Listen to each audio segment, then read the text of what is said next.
ಮಂತ್ರವಾದ ಇದರಿಂದ ಈ ರೀತಿ ಪರಿಹಾರ ಮಾಡ್ಬೋದು.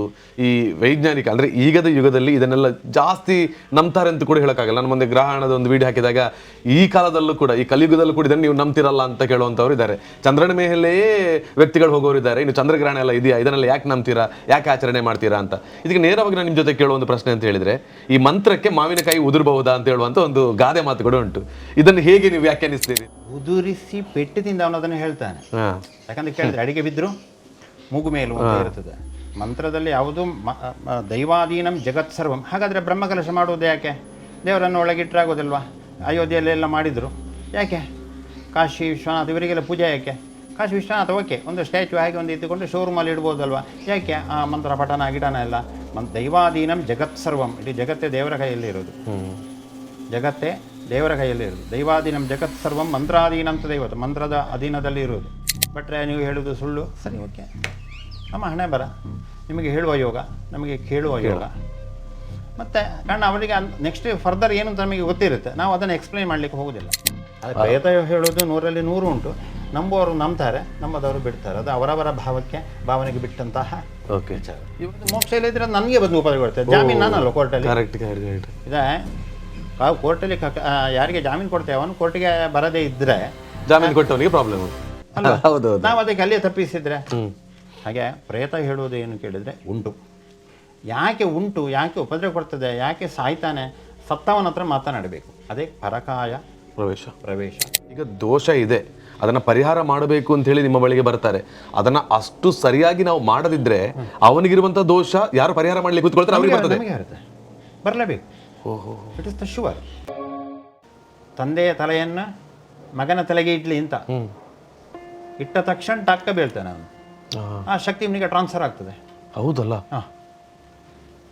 ಈಗ ನೀವು ಟ್ರಾನ್ಸ್ಫಾರ್ಮರಿಗೆ ಆಫ್ ಮಾಡಿದರೆ ಆಫ್ ಆಗುತ್ತೆ, ನೀವು ಮೇಲೆ ಮಾಡಿದರೆ ಆನ್ ಆಗ್ತದೆ. ಹಾಗೆ ಶಕ್ತಿ ಹಾಗೇನಲ್ಲ. ಈ ಟ್ರಾನ್ಸ್ಫಾರ್ಮರಲ್ಲಿ ಹಿಡಿದುಕೊಂಡು ಆ ಕರೆಂಟ್ ಇರೋದಲ್ಲ. ನೀವು ಆಫ್ ಮಾಡಿದ ತಕ್ಷಣ ಟ್ರಾನ್ಸ್ಫಾರ್ಮರಲ್ಲಿ ಕರೆಂಟ್ ಇಲ್ಲಲ್ಲ. ಹಾಗೆಯೇ ಶಕ್ತಿ ಹಾಗೆ ಆಶ ಮತ್ತು ಪಾಶ ಈ ಎರಡು ಝೀರೋಗೆ ಬರುವಾಗ ಮಾತ್ರ ಅವನಿಗೆ ಮೋಕ್ಷ ಆಗೋದು, ಯಾರೇ ಆಗಲಿ. ಓಕೆ. ಈಗ ರೀಸೆಂಟಾಗಿ ಇಲ್ಲಿ ತುಂಬ ಆದದ್ದುಂಟು, ಹೆಸರುಗಳು ಬೇಡ. ಬಟ್ ಅವರಿಗೆ ಕಾಣೋದು ನಿಜ. ಈಗ ಒಬ್ಬ ವ್ಯಕ್ತಿಗೆ ಅದು ಕಾಣ ಸಿಗೋದು ಅಂತ ಹೇಳೋದು ಸಿಗೋದು ನಿಜ. ಇಲ್ಲಿ ಎಷ್ಟೋ ಮಂದಿ ನಾನು ಕೈ ಹಾಕೋದಿಲ್ಲ, ಯಾಕಂತ ಹೇಳಿದರೆ ಅದು ನಮಗೆ ಈಗ ಇನ್ನು ಸ್ವಲ್ಪ ಅದನ್ನು ಹ್ಯಾಂಡಲ್ ಮಾಡಲಿಕ್ಕೆ ಕಷ್ಟ ಆಗುತ್ತೆ. ಅವರಿಗೆ ಕ್ಷೇಮ ಸಿಗಬೇಕು, ನಮಗೆ ಹರ್ಟ್ ಆಗಬೇಕಂತ ಹೇಳಿದರೆ ನಾವು ಇನ್ವಾಲ್ವ್ ಆಗೋದಿಲ್ಲ.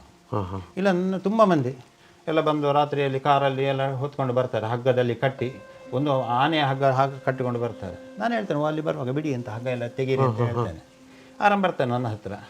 ನಾನು ಅದನ್ನು ಬರುವ ಮೊದಲೇ ಪ್ರಶ್ನೆ ಇಟ್ಟೆಲ್ಲ ಸರಿ ಮಾಡಿರ್ತೇನೆ, ಎಂತ ನಂಗೆ ಹೇಳ್ತದೆ ಅದು.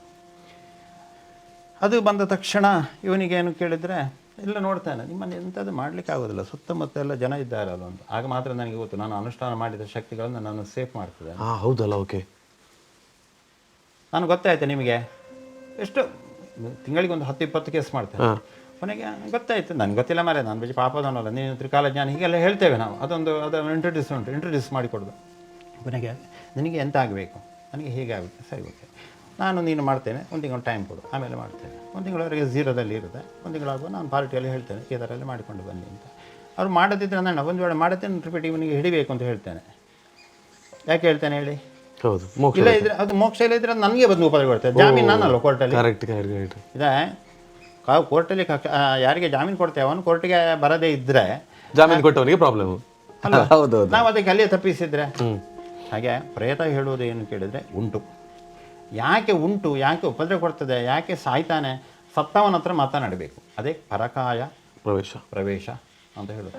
ನೀನು ಯಾಕೆ ಸತ್ತಿ, ನಿನಗೇನು ಆಸೆ ಉಂಟು, ಯಾಕೆ ಯಾಕೆ ಯಾಕೆ ಎಲ್ಲ ಇದನ್ನೆಲ್ಲ ತುಂಬ. ನಿಮಗೆ ಒಂದು ಇನ್ಸಿಡೆಂಟ್ ಹೇಳ್ತೇನೆ. ಬ್ಯಾಂಗ್ಳೂರು ಪಾರ್ಟಿ ರಾತ್ರಿ 7 ಗಂಟೆ ಆದರೆ, ಬೆಳಿಗ್ಗೆ 7 ಗಂಟೆ ಆದರೆ ತುಂಬ ಮೈ ತುರಿಸೋದು, ಎಕ್ಕಚಕ್ಕ, ಯಾವ ಮೆಡಿಸಿನ್ ಆಗೋದಿಲ್ಲ. ನನ್ನ ಹತ್ರ ಬಂದರು, ಎಲ್ಲ ಆಯ್ತು. ನಾನು ಕೇಳಿದೆ, ನಿಮ್ಮ ಅಣ್ಣ ತಮ್ಮಂದರು ಸತ್ತದ್ದುಂಟಾಗಿ ಕೇಳಿದೆ. ಆಗ ಅವರೇ ಹೇಳಿದರು, ತಾಯಿ ಒಳ್ಳೆಯವರು, ಅದೇನೋ ದೈವ ಸಂಕಲ್ಪ, ನಂಗೆ ಗೊತ್ತಿಲ್ಲ, ಹೀಗೀಗ ಅವರಿಗೆ ಮಲಗಿದ ತಕ್ಷಣ ಇಬ್ಬರು ಬಂದು ಹತ್ತಿರ ಮಲ್ಕೊಳ್ತಾರೆ ಅಂತ ಹೇಳಿದರು. ಸರಿ, ನಂಗೆ ಗೊತ್ತಾಯ್ತು, ಇಲ್ಲಿ ಹೇಳ್ಕೊಂಡು ಸರಿ ಆಯ್ತಾ ಪ್ರೇತ ಅಂತ ಆಯಿತು. ಮತ್ತು ಹೇಳಿದೆ, ಹೇಗೆ ಎಲ್ಲಿ ಅದನ್ನು ನೀನು ಬಿದ್ದಿಯಮ್ಮ, ಬಿದ್ದಿಯಾ ಕೇಳಿದೆ. ಹೆಂಗಸಲ್ಲ, ಹೌದು ಅಂತ ಹೇಳಿದರು. ಆ ಸ್ಪಾಟಲ್ಲಿ 2 ಡೆತ್ ಆಗಿತ್ತು ಸ್ಕೂಟರ್ ಆಕ್ಸಿಡೆಂಟಲ್ಲಿ.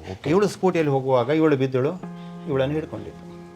ಆಮೇಲೆ ನಾವು ಪರಿಹಾರ ಮಾಡಿತ್ತು. ನನಗೆ ಡೌಟ್ ಬಂತು, ಇದು ಹೇಗೆ ಮಾಡೋದು. ಕಾರಣ ಇನ್ನೊಬ್ಬ ಯಾವುದೋ ಪ್ರೇತ ಸದ್ಗತಿ ಹೇಗೆ ಮಾಡೋದು, ಥಿಯರಿ ಉಂಟು, ಮತ್ತು ಒಂದು ತಿಂಗಳು ಬಿಟ್ಟು ನಾನು ಒಮ್ಮೆ ಡಿಸ್ಕಸ್ ಮಾಡಿದೆ. ಆಗ ಅದು ಒಮ್ಮೆ ಕಮ್ಮಿ ಆಯಿತು, ಮತ್ತು ಜ್ವರ ಆಯಿತು. ಜ್ವರ ಆಗುವ ನನಗೆ ಮತ್ತೆ ಕೋಪ ಬಂತು, ಗರ್ವ ಬಂತು. ಬರ್ತದೆ ಕಾರಣ ನಾನು ಹ್ಯಾಂಡ್ ಓವರ್ ಮಾಡಿದ, ನನ್ನ ನಂಬಿದವರಲ್ಲ. ಮತ್ತು ನಾವು ಅದಕ್ಕೆ ಬೇಕಾದಂತೆ ಮಂತ್ರವಾದ ಪ್ರಯೋಗದಲ್ಲಿ ಮಾಡಿದ್ದು.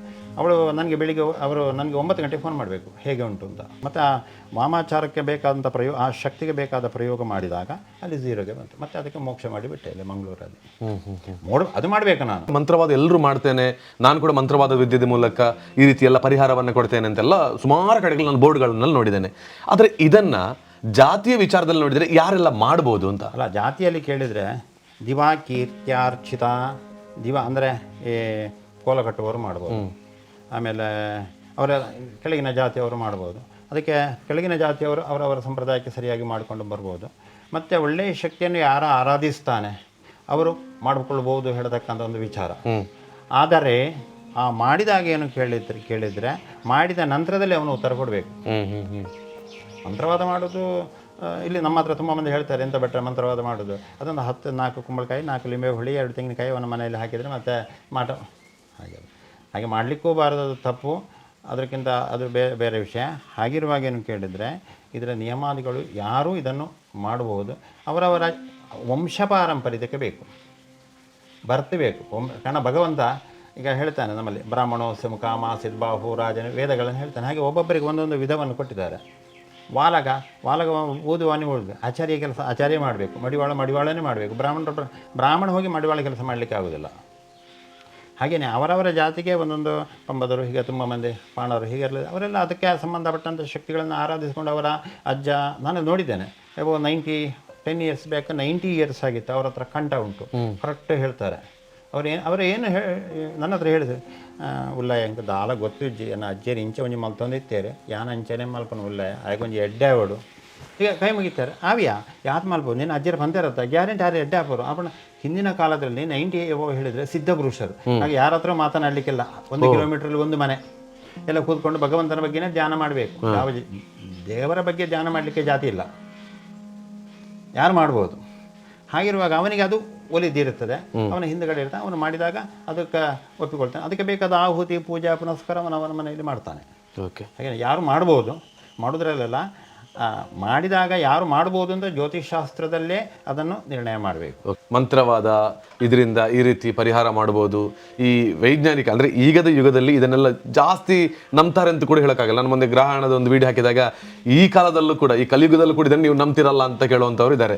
ಚಂದ್ರನ ಮೇಲೆಯೇ ವ್ಯಕ್ತಿಗಳು ಹೋಗೋರು ಇದ್ದಾರೆ. ಇನ್ನು ಚಂದ್ರಗ್ರಹಣ ಎಲ್ಲ ಇದೆಯಾ, ಇದನ್ನೆಲ್ಲ ಯಾಕೆ ನಂಬ್ತೀರಾ, ಯಾಕೆ ಆಚರಣೆ ಮಾಡ್ತೀರಾ ಅಂತ. ಇದಕ್ಕೆ ನೇರವಾಗಿ ನಾನು ನಿಮ್ಮ ಜೊತೆ ಕೇಳುವ ಒಂದು ಪ್ರಶ್ನೆ ಅಂತ ಹೇಳಿದರೆ, ಈ ಮಂತ್ರಕ್ಕೆ ಮಾವಿನಕಾಯಿ ಉದುರಬಹುದಾ ಅಂತ ಹೇಳುವಂಥ ಒಂದು ಗಾದೆ ಮಾತುಗಳು ಉಂಟು.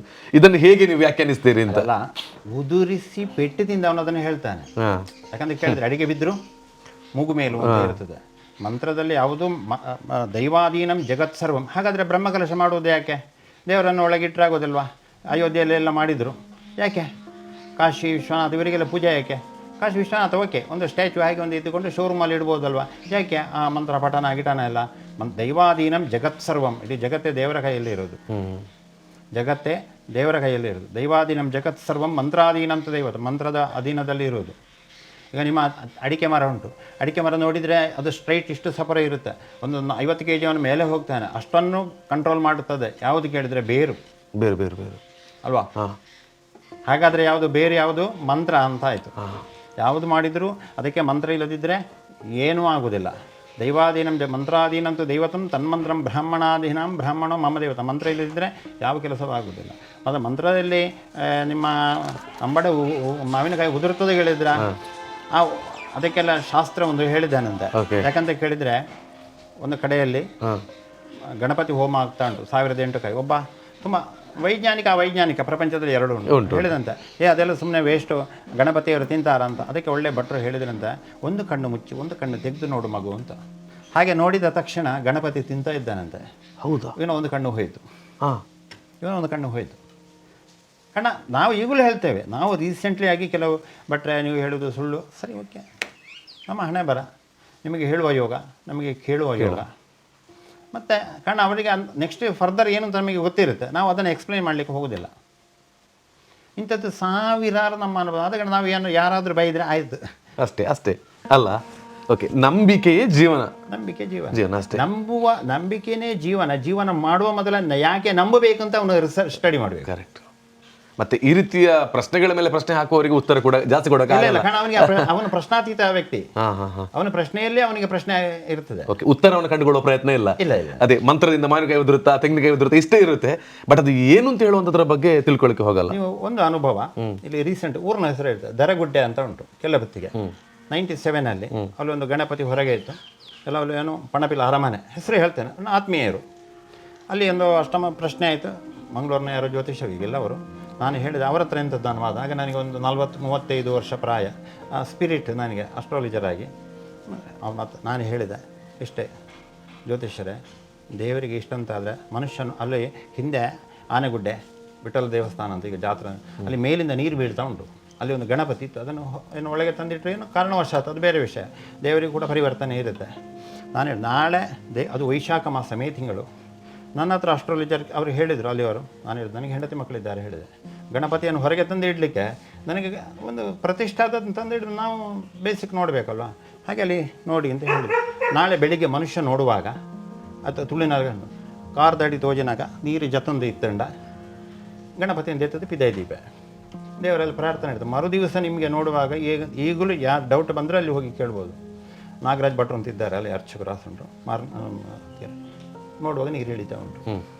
ಇಲ್ಲದ್ರೆ ಮಳೆಗಾಲದಲ್ಲಿ ಮಾತ್ರ. ಹಾಗಾದರೆ ನಾವು ಮಾತನಾಡಿದ್ದು ದೇವರಿಗೆ ಕೇಳ್ತದೆ. ನಾವು ಮಾತನಾಡಿದ್ದು ಸತ್ಯದ ವಿಚಾರ. ಇದಕ್ಕೆ ನಮಗೆ ಖರ್ಚು ಇಲ್ಲ, ಪ್ರಶ್ನೆಯೂ ಇಲ್ಲ, ಏನಿಲ್ಲ, ಭಕ್ತಿ ಮಾತ್ರ ಇದೆ. ಆ ಭಕ್ತಿಯನ್ನು ಕೊಡುವ ಮುಂಚೆ ನಮಗೆ ಆ ಭಕ್ತಿಯನ್ನು ಹೇಗೆ ಅಳವಡಿಸಿಕೊಳ್ಬೇಕು. ಕೆಲವರಿಗೆ ಸೂಜಿ ಇರುತ್ತೆ, ನೂಲು ಹಾಕ್ಲಿಕ್ಕೆ ಆಗೋದಿಲ್ಲ. ಕೆಲವರು ಎಂಜಿಲ್ ಮಾಡ್ತಾರೆ, ಬೆಂಕಿಗೆ ಹಿಡಿತಾರೆ. ಕೆಲವರು ಕಾಣದಿ ಇನ್ನೊಬ್ಬರು ಕೊಡ್ತಾರೆ, ಒಂದು ಸೂಜಿ ಹಾಕಿ ಕೊಡೋ ಅಜ್ಜಿ ಅಂದಿರು ಹೇಳ್ತಾರೆ ಅಲ್ವಾ. ಕರೆಕ್ಟ್. ಆ ಸೂಜಿಯ ಒಳಗೆ ಹಗ್ಗ ಹಾಕಲಿಕ್ಕೆ ಗೊತ್ತಿದ್ರೆ ಬಟ್ಟೆ ಹೊಲಿಬಹುದು. ಜೀವನ ಹೇಳಿದರೆ ಹಾಗೆ. ನಿಮ್ಮ ಒಂದು ಪ್ರಶ್ನೆಗೆ ಸೂಪರ್ ಕಾರಣ ಅಲ್ವಾ. ಇಂಥದ್ದು ಸಾವಿರಾರು ಉಂಟು. ಯಾಕೆ ಇದು ಪವಾಡ ಅಲ್ಲ, ದೇವರಿಗೆ ನಮ್ಮಿಂದ ಆಗ್ಲಿಕ್ಕೆ ನಾವು ಮಾಡಿದ್ದೇವೆ ಅಷ್ಟೇ. ನಾವೆಲ್ಲ ದೇವರ ನಿಯಾಮಕ ವ್ಯಕ್ತಿಗಳು. ನಾವು ಅವನು ಕರೆದಾಗ ನಾವು ಹೋಗಲೇಬೇಕು, ಪ್ರತಿಯೊಬ್ಬರು ಹೋಗಲೇಬೇಕು. ಹೌದು. ಈ ಕೆಲವು ದೋಷಗಳೆಲ್ಲ ಬರುತ್ತೆ ಅಂತ ಹೇಳ್ತಾ ಇರ್ತಾರೆ. ದೋಷ ಎಲ್ಲ ಬರೋದಕ್ಕೆ ಏನ್ ಕಾರಣ? ಅಲ್ಲ, ಅದು ಹೆರಿಡಿಟಿ. ಮೊದಲಾಗಿ ಅಮೆರಿಕದಲ್ಲಿ ಸ್ಟಡಿ ಮಾಡಿದ್ರಿ, ಇಂಡಿಯಾಕ್ಕೆ ಬಂದ್ರಿ ಏನೋ ಕಾರಣವಶಾತ್. ಈಗ ನೀವು ಎಲ್ಲಿ ಹೋಗಬೇಕು? ಫಸ್ಟ್ ಸ್ಟ್ಯಾಂಡೇ ಹೋಗಬೇಕು. ಹೌದು ಅಲ್ವಾ. ಹಾಗೆಯೇ ಒಂದು ದೋಷ ಬರಲಿಕ್ಕೆ ಏನು ಕೇಳಿದ್ರೆ ಅವನ ಹಿಂದಿನಲ್ಲಿ ನೋಡಿ ಎಷ್ಟೋ ಕಾರ್ಬಾರ್ ಎಲ್ಲ ಮಾಡ್ತಾರೆ, ಇದ್ದದ್ದನ್ನು ಕಳ್ಕೊಳ್ತಾರೆ, ಫೈಟ್ ಎಲ್ಲ ಮಾಡ್ತಾರೆ. ಹಿಂದಿನವರೆಲ್ಲ ಹಾಗೇನಲ್ಲ, ಈಗಲ್ಲ ಪೊಲೀಸ್ ಗೀಲಿಸ್ ಎಲ್ಲ ಒಂದೊಂದು ಕಿಲೋಮೀಟ್ರಿಗೆ ಒಂದೊಂದು ತಾಲೂಕಿಗೆ ಹೀಗೆಲ್ಲ ಹಿಂದೆ ಯಾರು ಇಲ್ಲಲ್ಲ. ಹಾಗಿರುವಾಗ ಅವರೆಲ್ಲ ಮಾಡಿಕೊಂಡಂಥ ಕೆಲವು ವಿಚಾರಾದಿಗಳು, ದೇವರುಗಳನ್ನು ತೆಗೆದು ಬಿಸಾಡೋದು, ದೇವರ ಅವನತೆಯನ್ನು ಹೊಂದೋದು, ದೇವಸ್ಥಾನದಲ್ಲಿ ಕಂಡು ರೀಸೆಂಟ್ ಒಂದು 1 ಇಯರ್ ಇತ್ತೀಚೆಗೆ ನಡೀತು. ನಾನು ಹೇಳಿದೆ ಅರ್ಚಕರ ನೀವು ಏನು ಮಾತನಾಡಲಿಕ್ಕೆ ಹೋಗಬೇಡಿ, ಎಲ್ಲ ಸರಿ ಆಗ್ತದೆ ಅಂತ. ಎಲ್ಲ ಸರಿ ಆಯಿತು. ಅದರ ಎಫೆಕ್ಟ್ ಏನು ಪ್ಲಸ್ ಆ್ಯಂಡ್ ಮೈನಸ್ ಎಲ್ಲ 1 ಇಯರ್ ಹೋದ ಏಪ್ರಿಲ್ ಮೇ. ಈ ಏಪ್ರಿಲ್ ಮೇ ಯಾಕೆ ನೀವು ಹೋಗತಕ್ಕಂಥ ದಾರಿ ಸೇರಬೇಕು. ಇನ್ನೊಬ್ಬ ಏನು ಮಾಡ್ತಾನೆ ಬೇರೆ ವಿಷಯ. ಹಾಗೆಯೇ ಈ ಪ್ರತಿಯೊಂದು ವಿಚಾರಾದಿಗಳು ಹೀಗೆ. ಇವಾಗ ಈ ದೋಷಗಳು ಅಂತ ಹೇಳಿ ನಾವು ಮಾತಾಡಿದ್ವಿ, ಅದಕ್ಕೆ ಇವಾಗ ಪತ್ಯಂಗಿರ ಹೋಮ ಅಂತ ಹೇಳುವಂಥದ್ದು ಒಂದು ಇದೆ. ಈ ದೋಷ ಪರಿಹಾರವನ್ನ ಮಾಡೋದಕ್ಕೆ ಇವೆಲ್ಲ ಹೋಮ ಎಲ್ಲ ಮಾಡಿದ್ರೆ ಆಗುತ್ತಾ? ಅಲ್ಲ, ಅದಕ್ಕೆ ಜ್ಯೋತಿಷಾಸ್ತ್ರದಲ್ಲಿ ಹೇಳ್ತದೆ ಯಾವುದು ಹೋಮ ಮಾಡಬೇಕು, ಯಾವ ಹೋಮ ಮಾಡುವುದು. ಮದ್ದುಗಳು ಮೆಡಿಕಲಲ್ಲಿ ಎಲ್ಲ ಸಿಗುತ್ತೆ. ಇವನಿಗೆ ರೋಗವನ್ನು ಕಂಡು ಹಿಡಿಬೇಕು ಫೈನಲ್ ಆಗಿ ಡಾಕ್ಟರ್. ಇವನಿಗೆ ಯಾವ ಕಂಪನಿದು ಆಗುತ್ತೆ ಅಂತ ಅವರೇ ಡಿಸೈಡ್ ಮಾಡಬೇಕು. ಕಂಪನಿಯಲ್ಲಿ ಎಲ್ಲ ಜ್ವರಕ್ಕೆ ಸಾವಿರಾರು ಟ್ಯಾಬ್ಲೆಟ್ಸ್ ಉಂಟು. ಇವನಿಗೆ ಬಾಡಿಗೆ ಯಾವುದಾಗುತ್ತೆ ಅಂತ ಅದನ್ನು ಡಾಕ್ಟ್ರೇ ಹೇಳಬೇಕು, ಮೆಡಿಕಲ್ ಅವನು ಹೇಳಲಿಕ್ಕೆ. ಹಾಗೆಯೇ ಜ್ಯೋತಿಷಾಸ್ತ್ರದಲ್ಲಿ ಇಂಥದ್ದು ಇವನಿಗೆ ಮಾಡಿದರೆ ಸಾಕಾ ಇಲ್ವಾ ಅಂತ ದೇವರ ಹತ್ರ ಕೇಳಬೇಕು. ಈಗ ನಾವು ಜ್ಯೋತಿಷ್ಯರು ನಿಮ್ಮ ಹತ್ರ, ನೀವು ನಮ್ಮ ಹತ್ರ ಬರುವಾಗ ನೀವು ಬರುವುದಲ್ಲ, ನಿಮ್ಮನ್ನು ಒಬ್ಬ ಭಗವಂತ ಕಳಿಸೋದು. ಇವನಿಗೆ ನೋಡಿ, ಇವನಿಗೆ ಒಂದು ಒಳ್ಳೇದು ಮಾಡು ಅಂತ ನಾವು ಅದಕ್ಕೆ ಬೇಕಾದಂಥ ಸಜೆಷನ್ ಅಂತ ತಗೊಳ್ಬೇಕು. ಅದು ನಮಗೆ ಹರ್ಟ್ ಆಗುತ್ತೆ. ಕೆಲವರಿಗೆ ಮೊನ್ನೆ ಒಂದು ಪಾರ್ಟಿಗೆ 2 ಅವರ್ಸ್ ತೆಗೆದುಕೊಂಡೆ. 2 ಅವರ್ಸ್ ಅನ್ನ ನೀರಿಲ್ಲದೆ. ಯಾಕೆ ನನಗೆ ಗೊತ್ತಿಲ್ಲ. ಎಲ್ಲರೂ ಬೈತಾರೆ, ಯಾಕೆ ನೀವು ಅಷ್ಟೇ ಹೇಳಿದ್ದೀರಿ ಅಂತೆಲ್ಲ. ಅವನು ಬಂದದ್ದು ಭಗವಂತ ನಮ್ಮನ್ನು ಕಳಿಸಿದ, ನಾವು ಅದನ್ನು ನೋಡಿ ಹೇಳ್ತೇವೆ. ಅದನ್ನು ಪರಿಪಾಲಿಸ್ತಾನೆ ಇಲ್ಲೋ ನನಗೆ ಗೊತ್ತಿಲ್ಲ. ನಾವು ಮೇಲಿನವನ ಲೆಕ್ಕದಲ್ಲಿ ನಾವು ತಪ್ಪಿಸ್ತರಾಗಲಿಕ್ಕೆ ಸಾಧ್ಯ ಅಂದ್ರೆ ನಾವು ರೆಡಿ ಇಲ್ಲ. ಕರೆಕ್ಟ್, ನಾವು ಬಾರ್ದು. ಬಾರ್ದ್ರೆ ಏನಾಗಿದೆ, ನಿನ್ನ ಹತ್ರ ಅಷ್ಟು ಒಳ್ಳೆಯ ವ್ಯಕ್ತಿಯನ್ನು ಕಳಿಸಿ ನೀನು ಹೀಗೆ ಮಾಡಿದ್ದಲ್ಲ, ಸ್ವಲ್ಪ ಅವನೊಟ್ಟಿಗೆ ನೀನು ತಿನ್ನು ಅಂತ ಹೇಳ್ತದೆ. ಹಾಗಿರುವಾಗ ದೋಷಾದಿಗಳು ಪ್ರತಿಯೊಂದು ಇರುತ್ತೆ. ಹಾಗಿದ್ರೆ ಈಗ ದೋಷ ಇದೆ, ಅದನ್ನ ಪರಿಹಾರ ಮಾಡಬೇಕು ಅಂತ ಹೇಳಿ ನಿಮ್ಮ ಬಳಿಗೆ ಬರ್ತಾರೆ. ಅದನ್ನ ಅಷ್ಟು ಸರಿಯಾಗಿ ನಾವು ಮಾಡದಿದ್ರೆ ಅವನಿಗಿರುವಂತ ದೋಷ ಯಾರು ಪರಿಹಾರ ಮಾಡ್ಲಿಕ್ಕೆ ಕೂತ್ಕೊಳ್ತಾರೆ ಅವರಿಗೆ ಬರ್ತದೆ, ಬರಲೇಬೇಕು. It is the sure. Recent ಕುಂಟಾಡಿಯಲ್ಲಿ ನಾನು 97 ಅಲ್ಲಿ ಎಲ್ಲ ಬಂದರು. ಇದೇ ಚಾವಡಿಗೆ ಹೇಳಿದೆ, ನನಗೆ ಆಗ ಎಷ್ಟು 31-32 ಅಪಾಯ ಇದ್ದರು. ಎಲ್ಲ ನಾನು ಹೇಳಿದಾಗ ರೀತಿಯಲ್ಲಿ ಪರಿಹಾರ ಮಾಡೋದಾದ್ರೆ ಒಂದು ಬ್ರಹ್ಮ ರಾಕ್ಷಸಿಗೆ ಬರ್ತೇನೆ ಹೇಳಿದೆ. ಆಯ್ತು ನೀವು ಹೇಗೆ ಹೇಳ್ತೀರಾ ಹಾಗೆ ಅಂತ ಹೇಳಿದ್ರು. ಅಲ್ಲಿ ಹೋದಾಗ ಯಾವ ಚಾಪ್ಟರ್ ಇಲ್ಲ ಇದು. ನಾವು ಹೇಳಿದ್ದಕ್ಕೆ ಒಬ್ಬೊಬ್ಬ ಒಂದೊಂದು ಕಂಟೆಸ್ಟ್ ಬಂತು. ನಾನು ಹೇಳಿದೆ ನಿಮಗೆ ಯಾರು ಹೇಳಿದರೆ ಅವ್ರ ಹತ್ರ ಮಾತನಾಡಿ ಅಂತ. ನನ್ನ ಡ್ಯೂಟಿ ಮುಗಿಯಿತು. ನಾನು ಮಾಡಿದ್ದು ರಾಂಗ್ ಅಲ್ವಾ? ನಿಮ್ಮ ಫ್ಯಾಮಿಲಿ, ಇನ್ನೊಬ್ಬರದಕ್ಕೆ ಪುರೋಹಿತರು, ಇನ್ನೊಬ್ಬರು ಹೇಳಿದವರು, ಹಾಗ ನನಗೆ ಏನಿಲ್ಲ, ನಾನು ಆಟ ಕೊಂಡು ಲೆಕ್ಕಕ್ಕಿಲ್ಲ. ಅಲ್ಲಿ ಹೇಳಿದ್ದು ಮೇಲೆ ಬರುವಾಗ ಒಂದು ಅಸ್ಟ್ರಾಲಜರ ಇದು ಆಗ ಆಟೋ ಇದ್ದದ್ದು, ಕಾರಲ್ಲ, 97 ಹೇಳಿದ್ರೆ ಆಕ್ಸೆಲ್ ಕಟ್ ಆಯಿತು. ಆಮೇಲೆ ಇನ್ನೊಂದು ಗಾಡಿ ಫಾಲ್ಟ್ ಆಯಿತು ಮೇಲೆ ಬರುವಾಗಲೇ. ಕಾರಣ ಆ ಫ್ಯಾಮಿಲಿಗೆ ಒಂದು ಬ್ರಹ್ಮರಾಕ್ಷಸ ಬಂದು ಇಡೀ ಆ ಒಂದು ಫ್ಯಾಮಿಲಿಗೆ ಏಜ್ ಬರುವಾಗ ಮಾನಸಿಕ ಬರೋದು, ಓಕೆ, ಪ್ಲಸ್ ಆ್ಯಂಡ್ ಮೈನಸ್ಸಿಗೆ, ಹುಡುಗಿಯರಿಗೆ. ಆಮೇಲೆ ಅಲ್ಲಿಂದ ನಾವು ಬಂತು ಇಲ್ಲಿ ಕಾರ್ಕಳದ ಹತ್ರ ಬರುವಾಗ, ಆಗ ನಮ್ಮ ಹತ್ರ ಬೈಕ್ ಇದ್ದದ್ದು, 3 ಮಂದಿ ಇದ್ದೆವು. ನಡು ಗುಡ್ಡೆಯಲ್ಲಿ ಬೈಕ್ ಪಂಚರ್, ಕಾರ್ಕಳ ಸಾಣೂರು ಚಡವು ಅಂತ ಆ ಚಿಲಿಂಬಿ ಹತ್ರ. ಗಾಡಿಯೆಲ್ಲ ಇಲ್ಲ ಆಗ, 97ನಲ್ಲಿ ಏನು ಇಲ್ಲ ಆಗ. ಮತ್ತೆ ಏನು ನಮಗೆ ಬೆಳಿಗ್ಗೆಯಲ್ಲಿ ಹೋಗ್ಲಿಕ್ಕೆ ಇತ್ತು, ಒಂದು ಹೆಣ ಹೋಗುವ ಗಾಡಿಯಲ್ಲಿ ನಾವು ಮೂಡುಬಿದ್ರೆವರೆಗೆ ಬಂದು ಟೈರ್ ಹಿಡ್ಕೊಂಡು. ಯಾಕೆ ಇದು ಆಯಿತು? ಪರಿಹಾರ ನಾವು ಅದನ್ನು ನಾವು ಈಗ ನಿಮ್ಮನ್ನು ಅತಿಥಿಗಳಾಗಿ ಕರೆದ ನಂತರ ಇಲ್ಲಿ ನಾವೇ ನಿಮ್ಮ ಮುಖ ನೋಡದಿದ್ರೆ, ನಿಮಗೆ ಏನು ಟಿಫಿನ್ ಕೊಡದಿದ್ರೆ ನೀವೆಂತ ಮಾಡಿ ನನಗೆ ಶಾಪ ಕೊಡ್ತೀರಲ್ವಾ? ಕರೆಕ್ಟ್. ನಾನು ಅದಕ್ಕೆ ಫಸ್ಟಿಗೆ ಹೇಳಿದ್ದೇನೆ, ಇಲ್ಲಿ ಹೋಗೋ ಮುಂಚೆನೇ ನೀವು ಪರಿಹಾರ ಹೇಳಬೇಕು ಅಂತ. ಈಗಲೂ ಇದ್ದಾರೆ ವ್ಯಕ್ತಿಗಳು, ಓಕೆ, ಎಂತ ಮಾಡಿದ ನನಗೆ ಗೊತ್ತಿಲ್ಲ. ಅದು ನಾನು ಪೇಟೆ ತಿಂದಿಲ್ಲ, ನನಗೆ ಇದು ಬೇಕಿತ್ತು. ಆಗ ಒಂದು 2,000 ರೂಪಾಯಿ ದಕ್ಷಿಣ ನನಗೆ, 1,000 ರೂಪಾಯಿ ಕೈಯಿಂದ ಹೋಯಿತು. ಹೋದದ್ದಲ್ಲ, ನಾವು ಅದರಿಂದ ಪಾಠವನ್ನು ತಿಳ್ಕೊಂಡದ್ದಷ್ಟೇ. ಮನೆಯಲ್ಲಿ ಅಪ್ಪ ಕಾಯ್ದಾಗ ಮೊಬೈಲ್ ಇಲ್ಲ, ಮಗ ಹೋಗಿದ್ದಾನೆ ಕೆಲಸಕ್ಕೆ, ಏನು ಬರಲಿಲ್ಲ. ಹಾಗಿರುವಾಗ ತಂದೆ ತಾಯಿಗೆ ಚಿಂತೆ ಆಗೋದಿಲ್ಲ. ಅಂದ್ರೆ ಮಂತ್ರವಾದ ಅಂತ ಹೇಳೋದು ಸುಲಭ ಅಲ್ಲ. ನಾನು ಪರಿಪೂರ್ಣ ಆಗಿ ಅದನ್ನು ತೆಗೆದುಕೊಂಡು ಕ್ಲಿಯರ್ ಮಾಡ್ತೇನೆ ಅಂತ ಇಲ್ಲದ್ರೆ ನನಗೆ ಆ ದೋಷಗಳಿದೆ ಅಂತ ಹೇಳಲ್ವಾ? ಕಾರ್ಗಿಲ್ ಯುದ್ಧದ ಹಾಗೇನೆ. ಕರೆಕ್ಟ್. ಅವನು ಹಿಡ್ಕೊಂಡ್ರೆ ಬಂದರೆ ಕ್ಯಾಂಪಸ್ಗೆ ಅವನ ತಂದೆ ತಾಯಿಯ ಪುಣ್ಯ, ಹೋದರೆ ವೀರಮರಣ. ಈ ರೀತಿ ತುಂಬಾ ಇದೆ ಅಲ್ವಾ? ಓಕೆ, ಎಲ್ಲರೂ ಮಾಡ್ತಾರೆ ಜ್ಯೋತಿಷಿ ಅಂತ ಹೇಳಿ ಆಗಲ್ಲ. ಅದರ ಅಷ್ಟು ಪರಿಣಿತಿಯನ್ನು ಪಡ್ಕೊಂಡಿರೋ ಕಾರಣದಿಂದ ಇವತ್ತು ಇದಕ್ಕೊಂದು ತಂತ್ರ ಸಮುಚ್ಚಯ, ಇದೊಂದು ಮಂತ್ರ ಮಹಾರಣವ. ಆಮೇಲೆ ನಿಮ್ಮ ನೋಡಿ, ಇದೊಂದು ಅಥರ್ವಣ ವೇದ ಪುಸ್ತಕ, ಇದೊಂದು ಅಥರ್ವ ವೇದ ಪುಸ್ತಕ. ಇದನ್ನೆಲ್ಲ ನಾವು ಸ್ಟಡಿ ಮಾಡಿ ಇಟ್ಕೊಳ್ಬೇಕು. ಆಗಿನ ಕಾಲ ನಮಗೆ ಮೊಬೈಲ್ ಇಲ್ಲ, ಆದ ಕಾರಣ ಸ್ಟಡಿ ಮಾಡ್ಲಿಕ್ಕೆ ಆಯ್ತು. ಈಗಿನ ಮಕ್ಕಳಿಗೆ ಹೇಳಿದ್ರೆ ನಿಮಗೆ ಅಪ್ಪ ಮಾಡಿದ್ದು ಸಾಕು ಅಂತ ಹೇಳ್ತಾರೆ, ಅದು ಬೇರೆ ವಿಷಯ. ಹೌದು, ಆದರೆ ಕಲಿಯೋರು ಇದ್ದಾರೆ, ಇಲ್ಲ ಅಂತಲ್ಲ, ಪರಿಸ್ಥಿತಿಗಳು ಹೀಗೆ. ಅಷ್ಟು ಕಲಿತು ಇವತ್ತು ಈ ಜ್ಞಾನವನ್ನು ತಾವು ಪಡ್ಕೊಂಡಿದ್ದೀರಿ. ದೇವರ ಆಶೀರ್ವಾದ, ಗುರು ಹಿರಿಯರ ಆಶೀರ್ವಾದ. ನಾವು ಜೋರು ಇಷ್ಟು ಕಲ್ತರೂ ಕೂಡ ಒಮ್ಮೊಮ್ಮೆ ನಾವು ಸ್ವಲ್ಪ ಆಗ ಗುರುಗಳನ್ನ ಎಣಿಸ್ತೇವೆ, ಗುರುಗಳು ನನಗೆ ಇಂಥ ಒಂದು ಪರಿಸ್ಥಿತಿ ಬಂದು ಒದಗಿತ್ತಲ್ವ ಅಂತ. ಹಾಗೆ ಏನಾದರೂ ಒಂದು ಜ್ಞಾಪಕ ಕೊಡ್ತಾರೆ. ನಾವು ಕೊನೆಗೆ ಅವರನ್ನೇ ಎಣಿಸ್ಕೊಳ್ಬೇಕು. ಗುರು ಅಲ್ವಾ? ಗುರುಭಕ್ತ್ಯ ಈಶ್ವರಂ ಜಾಯದ, ಆ ಗುರುಗಳನ್ನೇ ನಾವು ಸ್ಮರಿಸಿಕೊಳ್ಬೇಕು. ಕೆಲವು ಶಕ್ತಿಗಳಲ್ಲೇ ಪ್ರಯೋಗ ನಾವು ಇಲ್ಲಿ ತೆಗೆಯುವಾಗೆಲ್ಲ 2-2.5 ಗಂಟೆ ರಾತ್ರಿ ಅದು ಫಿನಿಶಿಂಗ್ ಆಗೋದಿಲ್ಲ. ಅದು ಹೇಳ್ತದೆ, ನಿಮ್ಮ ಒಳಗೆ ಅನ್ನ ಮಾಡಿಟ್ಟನು ಅದು ತನ್ನಿ ಬಟ್ರೆ ಅಂತ. ಮೇಯಲ್ಲಿ ಬಂದದ್ದು, ಅದಕ್ಕೆ ಹೇಗೆ ಗೊತ್ತು ಒಳಗೆ ಅನ್ನ ಮಾಡಿಟ್ಟು ಅಲ್ವಾ? ಆಗ ಒಂದು ಕಡೆಯಲ್ಲಿ ಕೋಪ ಬರುತ್ತೆ, ಒಂದು ಕಡೆ ನಮಗೆ ಹಸಿವಾಗಿರುತ್ತೆ. 7 to 2 o'clock ನಮ್ಮ ಮನೆಯಲ್ಲಿ ಕೂತುವಾಗ ಹೆಂಗೆ ಅದು ತೊಂದರೆ ಇಲ್ಲ. ಹಾಗಿರುವಾಗ ಆ ಶಕ್ತಿಗಳಿಗೆ ಹೇಗೆ ಗೊತ್ತು, ಎಲ್ಲ ಗೊತ್ತಿರುತ್ತೆ. ಎಲ್ಲೆಲ್ಲಿ ಹೋದಾಗ ಏನೆಲ್ಲ ಆಗಬೇಕು ಎಲ್ಲ ಶಕ್ತಿಗಳಿಗೆ ಗೊತ್ತಿರ್ತದೆ. ಅದು ನಿಮ್ಮ ಹತ್ರ ಒಂದು ತಂದು ಹಾಕೋದು ಅದರ ಒಳ್ಳೆಯದಕ್ಕೆ.